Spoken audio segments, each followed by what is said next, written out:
The Mind Flayer was never really gone. Even after Vecna fell, a darkness remained, waiting, and nobody saw it coming. Today, I'm breaking down how Stranger Things Season 5 should have ended, a finale with higher stakes, shocking twists, and heart-wrenching losses. If you love Stranger Things theories, stay tuned. This one goes deep. After Volume 2, the finale left a lot of us unsatisfied. The Mind Flayer's reveal felt rushed, Vecna's defeat felt too easy, and that 45-minute epilogue, well, it didn't deliver the emotional payoff we deserved. So, here's my version. Darker, higher stakes, and epic in scale. The battle with Vecna isn't the end, it's just the beginning. Let's go back to Season 4. Henry Krill, exposed to the darkness of the abyss, always tried to control the Mind Flayer, but failed. In my ending, he finally succeeds. His telepathic connection to Will becomes the key. He channels the full darkness of the abyss, becoming stronger than ever. This explains why the Mind Flayer remains dormant. Vecna's control kept it in check, but once Vecna dies, the Mind Flayer awakens. The group thinks it's over. They're wrong. The Mind Flayer, now fully in control of its shadowy form, rises as a secondary villain, and the stakes skyrocket. With Vecna dead, an army of creatures attacks. The group must fight their way through the abyss, with Will connected to the hive mind, holding them back. Will becomes the unsung hero, holding off the creatures while the others escape.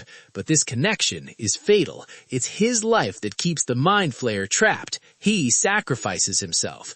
This is dark, emotional, and makes sense within the story's logic. Carly's death in the actual finale was underwhelming. Instead, she battles Hopper. 11 must intervene, and the choice is heartbreaking. 11 saves Hopper, ending Carly's life. This is more dramatic, more emotional, and reinforces 11's moral dilemma. It's a choice between past and present, revenge and love. It also gives meaning to Carly's return. She represents the manipulations of the past, echoing Dr. Brenner and Henry Krill's influence. Will's connection to the hive mind isn't just a plot device, it's the emotional heart of the finale. By sacrificing himself, he traps the Mind Flayer in the abyss. The Upside Down collapses. Hawkins is saved, but at a devastating cost. The story emphasizes that even heroes face impossible choices, and survival isn't guaranteed. Unlike the original ending, 11 doesn't die. Instead, she confronts Dr. K and the remaining military forces. 11 dismantles the project. Dr. K dies. Hawkins' lab is finally shut down for good. This battle uses the epilogue runtime, making it cinematic, dramatic, and rewarding. The present wins over the past, love and teamwork triumph over darkness. Henry's backstory gets a full 10-minute segment. We see his descent into darkness in the abyss, his first encounter with the Mind Flayer, and how he manipulates it. This fully explains his powers and makes his arc tragic, not rushed. It also raises the question, what if someone like 11 or Will lacked their support system? We see how darkness can consume anyone. Vecna is dead, but the Mind Flayer rises as the true secondary villain. It's dark, terrifying, and relentless. The final battle is two-tiered. First Vecna, then the Mind Flayer itself. The stakes are higher. The tension is unbearable. The finale feels earned, epic, and truly Stranger Things. If this ending happened, the world of Hawkins would never be the same. Will's sacrifice haunts the survivors. The Mind Flayer could return. 11 and the gang are stronger, but the trauma remains. Next season, unimaginable horrors await, and the story becomes darker, deeper, and emotionally powerful. The Mind Flayer's shadowy form manifests with terrifying presence.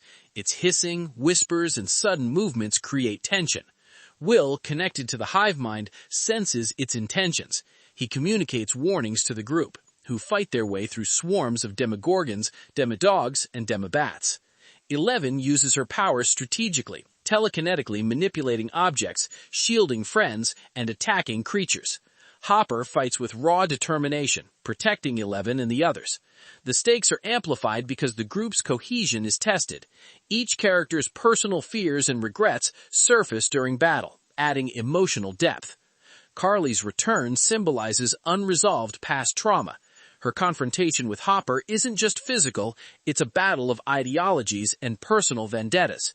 Eleven's choice forces viewers to confront moral dilemmas, choosing who to save when both options are emotionally significant. This makes the finale more compelling and layered.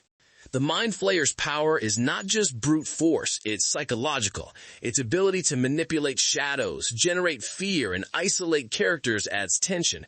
The Abyss setting intensifies danger.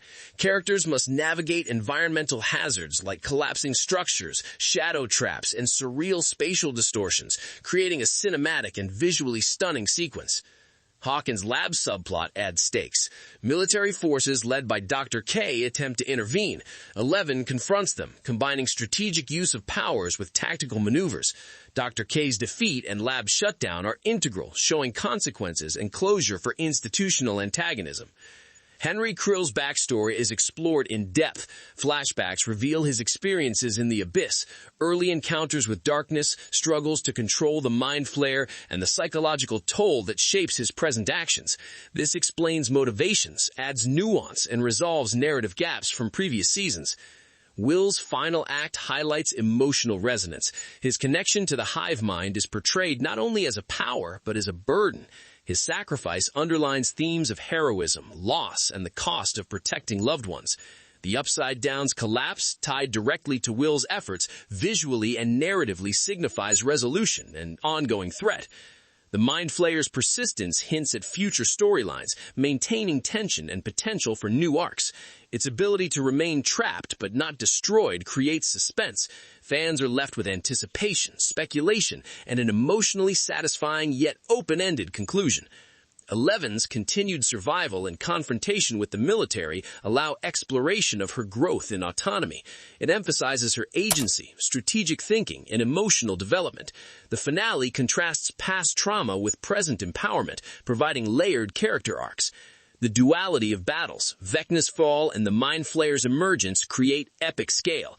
Each fight sequence is crafted to balance action, tension, and character-driven moments. Visual descriptions emphasize shadows, telekinetic powers, environmental destruction, and creature menace. Supporting characters' involvement is expanded. Mike, Lucas, Max, Nancy, Jonathan, and others contribute meaningfully to combat strategy, emotional support, and narrative resolution. Their interactions highlight teamwork, loyalty, and the stakes of personal growth against overwhelming odds. The finale explores themes of darkness versus light, past versus present, and choice versus destiny. Characters confront internal and external threats, each decision carrying weight. Emotional beats punctuate action, ensuring viewers remain invested in both spectacle and character development.